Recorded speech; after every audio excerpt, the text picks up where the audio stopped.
Olá, seja muito bem-vindo. Este é o SOS Convida, o seu programa semanal que leva até você e a sua família as dicas e orientações a respeito da saúde e do bem-estar. Hoje no SOS Convida nós vamos falar de um tema muito importante, mas infelizmente muito pouco falado.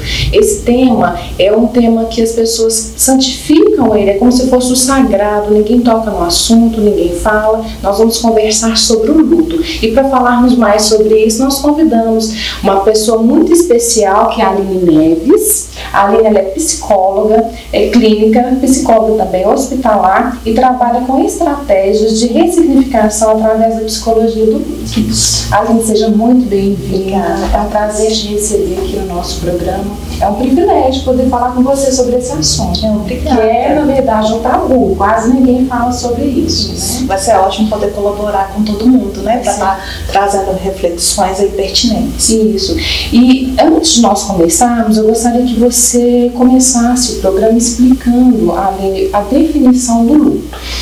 Luto, apesar de ser um tema pouco falado, de ser algo, igual a Patrícia citou na introdução, um tema intocável, que às vezes causa medo, causa um certo pânico, uma certa angústia, é uma reação natural a uma perda significativa. O luto, ele é um fenômeno universal. Se a gente não perdeu, a gente vai perder. Né? E a gente precisa tirar um pouco essa convenção de que o luto está associado simplesmente à perda física, à morte. Não, o luto está ligado a uma perda de algo que se rompeu e a partir dessa ruptura houve, né, um desencadear de vivências, de sentimentos, que é o que a gente considera como luto. E diante dessa definição que você trouxe para nós, o luto, o que é um luto não reconhecido? Um luto não reconhecido são aqueles lutos, igual eu falei, a gente pensa luto, a gente pensa em quê? Perda, em morte, né? Os lutos não reconhecidos são aqueles que a gente passa por cima. A gente tem um pequeno sofrimento, né? A gente se percebe numa situação de que algo foi rompido, de que algo foi tirado, de que algo se desintegrou na nossa vida e às vezes a gente pensa assim, é bobagem, eu vou dormir, eu vou melhorar, daqui uma semana passa, eu vou pra praia, eu vou às vezes tomar uma medicação, eu vou buscar algum recurso para lidar com isso. E aí o que acontece? A própria pessoa banaliza esse sofrimento e o social também banaliza esse sofrimento. Então o luto não reconhecido é justamente isso, que não é legalizado enquanto sofrimento, enquanto perda, enquanto algo que traz um sofrimento para o outro. Aí a pessoa pega e joga por debaixo do tapete, por exemplo, e finge que não é com ela. Seria mais ou menos assim? Sim, e ela vive um sofrimento que ela não consegue nomear, porque ela não sabe, que ela não considera que ela está vivendo um luto, né, que ela está passando por um momento que houve uma perda, houve uma ruptura naquela vivência, que desencadeia um processo de luto, que é natural, né? Eu costumo falar que o ser humano não é da perda, a gente quer ganhar, né? Até em jogo de futebol a gente quer ganhar. E aí perder é um tabu social, né? Só que a gente perde, não adianta. E às vezes o luto não reconhecido diz disso, daquilo que a gente negligencia, passa por cima e não traz esse status de sofrimento. Nesse caso, do luto não reconhecido, a gente pode dizer que subestima-se a dor de alguém? Sim. A própria pessoa subestima essa dor? Às vezes a própria pessoa, né? Eu posso citar exemplos, né, do que seriam lutos não reconhecidos, e que a gente passa e que a gente não traz esse teor de perda e de sofrimento. Rupturas de relacionamento, né? Noivados desfeitos, namoros desfeitos, casamentos desfeitos, encerramentos de ciclo, às vezes um ciclo de uma faculdade, um processo de desemprego, um processo de aposentadoria, né, que chegou no fim daquele ciclo ali, uma perda de um animal de estimação, que a gente está conseguindo falar mais sobre isso, né, já que esse animalzinho, esse pet, ele tinha um local ali de um afeto dentro daquela família, né, ele estruturava o dono de alguma forma. perdas gestacionais, né, que às vezes as mulheres perdem os seus filhos e né, aquela coisa, não, vai passar, daqui a pouco você arruma outro. São falas que ficam soando até como desrespeitosas, né? Por quê? Justamente porque há uma negligência em cima desse conceito de luto e desse conceito de luto não reconhecido. Então, até uma aposentadoria, até o final de um ciclo, é considerado também um luto. Todos os sinais são lutos. A gente traz minimamente um sofrimento, traz um saudosismo, né? Nossa, eu fiquei aqui uma mudança de casa, uma mudança de cidade, um emprego novo, né? Sair de um emprego e ir para outro, uma demissão. Você pensa assim, nossa, eu passei tanto tempo aqui com essas pessoas, nesse lugar, e de repente houve essa ruptura e agora eu preciso começar de novo. Eu preciso dar um sentido de recomeço a uma coisa que eu perdi, que antes eu tinha domínio, que eu sabia o que fazer, que já me era comum ali, e de repente foi rompido, não dependia de mim, eu preciso lidar com isso. E entre vários tipos de luto, alguns chamam muito a atenção. Eu gostaria que você falasse um pouquinho sobre eles. Você falou do gestacional, sim, né? Eu gostaria que você frisasse um pouquinho sobre o luto de separação ou divórcio e luto por um diagnóstico de alguma doença, Aline. Sim. Então, o luto de separação é um luto relacional, né? A gente vive com o outro. Aquele encontro de pessoas, de almas, a gente divide sonhos, expectativas, a gente divide e compartilha questões financeiras, né? Há um emaranhado de sentimentos, mas também há um emaranhado de vida. Então, ao romper isso, e aí, né, não posso ampliar tanto porque N motivos, né? Mas ao se houver essa ruptura, há um sofrimento, porque é desfeito aquela identidade que antes era a identidade de um casal e que passa a ser a identidade de um e a identidade de outro. Então, redescobrir isso, né, o pessoal brinca muito assim, eu sou fulano do fulano, né, eu sou Maria do José. Isso. Então, se descobrir sendo só a Maria, dá um trabalho, né, é sofrido. E aí, desfazer aquilo que foi amarrado ao longo do tempo por todo esse casal, essa história, né, às vezes com filhos, família, né, que às vezes um cria muitos vínculos com o outro, e essa ruptura desse vínculo soa doloroso até mesmo para essas pessoas que convivem com o casal. Então, o luto por término de relacionamento é um luto assim muito banalizado, que a gente acha assim, não, daqui a pouco você arranja outro namorado, outro noivo, eu falo muito, foi um livramento, não era para ser por você, e igual eu falei, às vezes soa como desrespeitoso aquele momento de sofrimento, aquela história que foi vivida, que foi criada, né, que foi ali sendo costurada ao longo do tempo que eles estiveram juntos. Então traz um sofrimento, né? Não é um namorozinho, um casamentozinho que se rompe e aí eu vou chorar, vou sofrer e dali a pouco vai passar. Não, pode ser que esse sentimento dure anos. Tem todo um processo. A gente fala de lutos prolongados, que já entra até em casos de psiquiatras, que são pessoas que não conseguem se organizar em recursos simbólicos para lidar com essas perdas do dia a dia. Então, por exemplo, para mim chegam pacientes que eu preciso encaminhar para um psiquiatra porque eu preciso de recurso medicamentoso devido à perda de relacionamento, a uma ruptura de namoro, por exemplo. E também tem a questão de dar uma satisfação para a sociedade, porque agora o status dela de casado ou dele vai ser de divorciado. Sim, isso também tem um peso, também precisa ser ressignificado, que é o que a gente fala, né, que é buscar um novo sentido para aquele momento, para aquela identidade. É uma nova maneira de olhar para o mundo, né, dissociado desse outro, dissociado dessa história que um dia fez tanto sentido. E do mundo também olhar para você, né? Provavelmente. Sim. E aí agora nós vamos falar um pouquinho sobre o luto pelo diagnóstico de uma doença. Sim.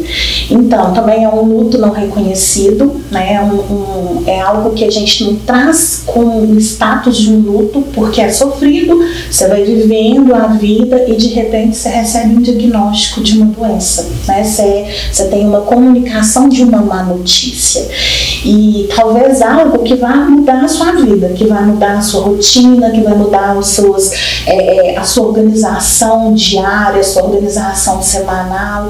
Então, lidar com algo, né, com um diagnóstico, né, de uma doença, principalmente com essas doenças que têm também um status de muito sofrimento, um status de muito ligado à morte, né, é muito complicado, é muito difícil você entender, nossa, isso está em mim, a semana passada eu estava vivendo, eu estava me organizando na vida e de repente agora eu recebo uma notícia dessa. E aí, Patrícia, é muito aquilo que cada um faz com isso. É um susto, é um luto, porque você perdeu um estado de uma saúde, né, de algo que estava organizado. De repente veio essa ruptura, e essa ruptura vai te trazer desdobramentos próprios de um adoecer, né? E aí vai de acordo com cada doença, de tratamentos médicos, de tratamentos às vezes que nem tem aqui em Divinópolis, que a gente precisa buscar em outros lugares, em outras instituições, e aí é um mundo novo, né? É um mundo de redescoberta. O ser humano tem muito medo do novo, né? É uma dificuldade de lidar com aquilo que a gente não conhece, não está na nossa mão. Então, assim, é como cada um vai lidar com isso, com esse diagnóstico, né? O que eu vou fazer com isso, como que eu vou me organizar sendo alguém que recebeu uma notícia. Lembrando que alguém que recebeu uma notícia é uma pessoa. Ali atrás tem uma história, tem um nome, tem uma família, tem amigos, tem um projeto de vida. A pessoa não é uma doença. A pessoa é muito mais do que uma doença. Tem que se desassociar isso. Da doença. É algo que veio, que rompeu com uma estrutura de continuidade, mas que essa continuidade vai se dar de uma outra forma, né? Por um outro caminho que aí vai de cada um. E quando a pessoa não é receber bem, mas quando mentalmente, psicologicamente ela recebe, ela lida bem com essa notícia, a gente vê que a chance de recuperação dela é bem maior. Eu falo que trabalhar com lutos é muito isso, desconstruir essa coisa de que o luto é o fim, que a perda é o fim. Não é. Né? Existe muita vida, existem muitas possibilidades, muitos caminhos a partir daquilo ali. Então é sofrido, é doído, né? Me tira do lugar, me tira o chão, me tira aquilo que eu conheço, me leva para um lugar novo, mas eu consigo sim fazer alguma coisa com aquilo. E Aline, como nós podemos contribuir para amenizar o sofrimento de pessoas que estão enfrentando algum tipo de luto não reconhecido? Acolher sempre é o melhor caminho, né? As pessoas falam assim, não sei o que eu falo, não sei o que eu faço, né? Essa também é a minha dúvida. Quando às vezes se perde alguém, né? Como que eu ajo, quais são as palavras, eu não sei o que fazer. A presença, sabe? Estar ali, né? Estar ali, chegar para o enlutado, que é o termo que a gente usa, e falar que eu tô aqui, se você precisar de alguma coisa. E às vezes são coisas muito simples, às vezes é se tornar rede para essa pessoa, né? Ela tem um filho, de repente ela perdeu o marido, fica lá com essa criança, brinca com essa criança, para ela não ter mais uma preocupação de como que aquela criança está, o que ele está fazendo, com quem que ele está. Dá comida, dá água, manda para a escola, ou fica com ela, sabe? Terminou um namoro, não, aqui, fulano, liga para ele, vou passar a tarde aí com você.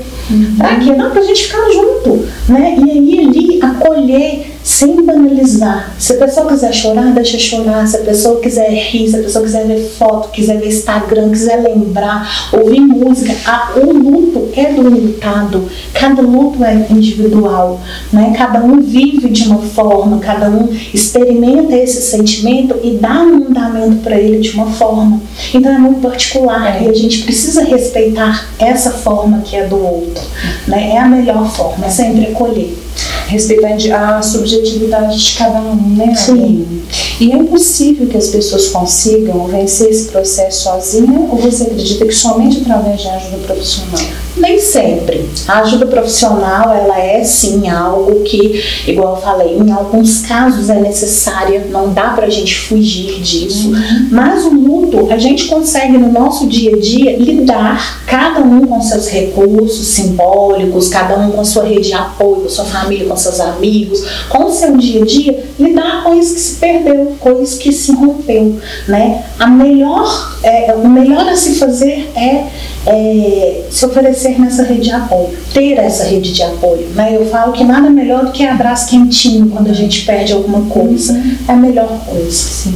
E Aline, para nós encerrarmos o programa de hoje, eu gostaria que você deixasse uma mensagem de afeto, um carinho na alma das pessoas que sofrem com algum tipo de luto. Então, eu penso que a melhor mensagem é o amor, né? A gente entender que esse afeto, ele é possível sim, de se dar um nome, de se oferecer enquanto abraço, de se oferecer enquanto colo, de vem aqui, deita aqui, vamos ligar pro pessoal, vamos parar de ter medo de falar, né, que o luto é uma coisa horrorosa. Não é bonito, não. Ele é difícil, ele é sofrido, mas ele é algo universal. Todos nós passaremos por momentos de luto, alguns melhores do que os outros. Então, assim, já que todos nós experimentaremos de alguma forma esse sentimento, então vamos ajudar quem está com um pouco mais de dificuldade. E sempre pelo amor, sempre estando junto, sempre se oferecer enquanto presença, coisas simples, gente. Às vezes é oferecer um café, é o essencial. Aline, muito obrigada pela sua presença, abrilhantou o programa e graças a você nós conseguimos falar sobre um tema que, como eu falei no início, você também reforçou, é um tabu. Sim. E nós precisamos continuar falando mais sobre isso. E para você que nos acompanhou até aqui, eu e a Aline deixamos o nosso abraço e até semana que vem. Um beijo, fique com Deus.